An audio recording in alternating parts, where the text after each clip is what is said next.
It's hard to imagine a conflict so huge it literally reshapes the entire world, leaving scars we can still feel today. Well, that's the Second World War.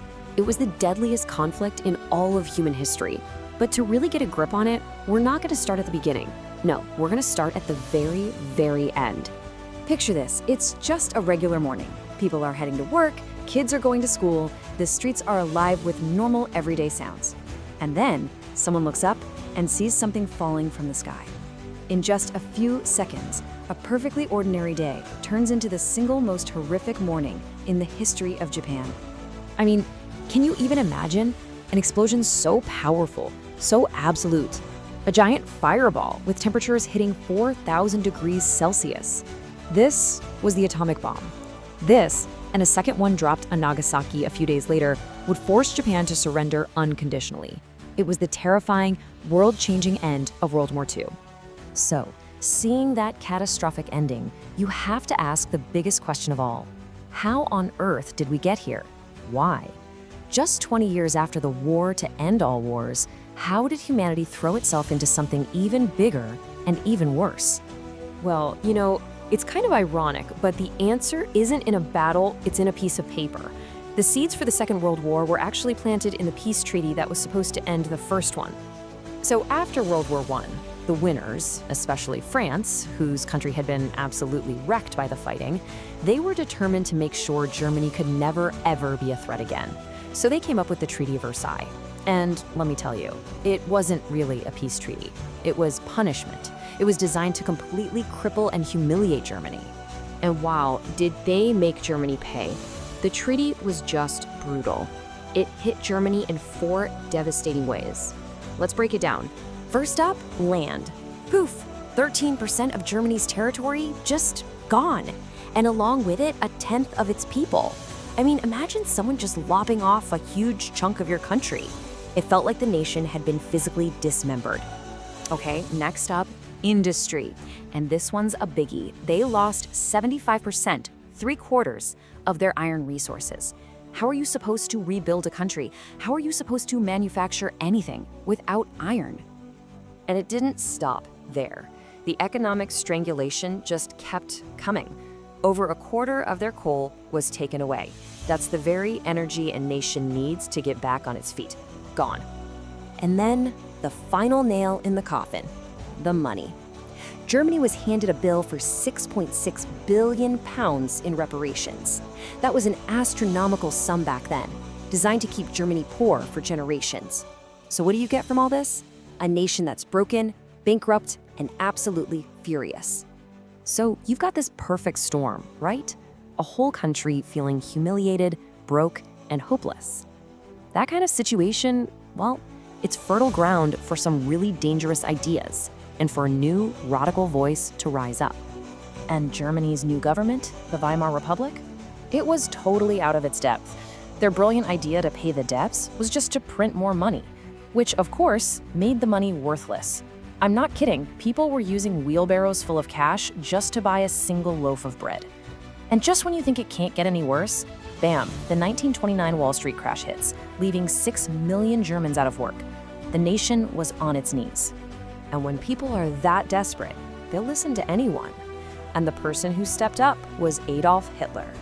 He was an incredible speaker, and he knew exactly what people wanted to hear. He promised to rip up that treaty they all hated. He promised jobs.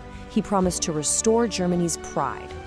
For a population with nothing left to lose, his message was intoxicating. So in 1933, they did it. The German people voted him into power as chancellor. And it turned out his promises of revenge weren't just talk. He immediately started turning that national anger into aggressive action. And the world found itself on a collision course, headed straight back to war. And man, he did not waste any time. Right away, he pulls Germany out of the League of Nations, the international club that was supposed to stop wars from happening. Then he starts rebuilding the military, completely ignoring the Versailles Treaty. In 1938, he just takes Austria, then big chunks of Czechoslovakia, and the whole time the world is kind of just watching, hoping he'll stop, but he doesn't. The final straw, September 1st, 1939, he invades Poland, and that was it. 2 days later, Britain and France declared war. And just like that, the world split into 2 teams. On one side, you had the Axis powers, led by Germany, Italy, and Japan.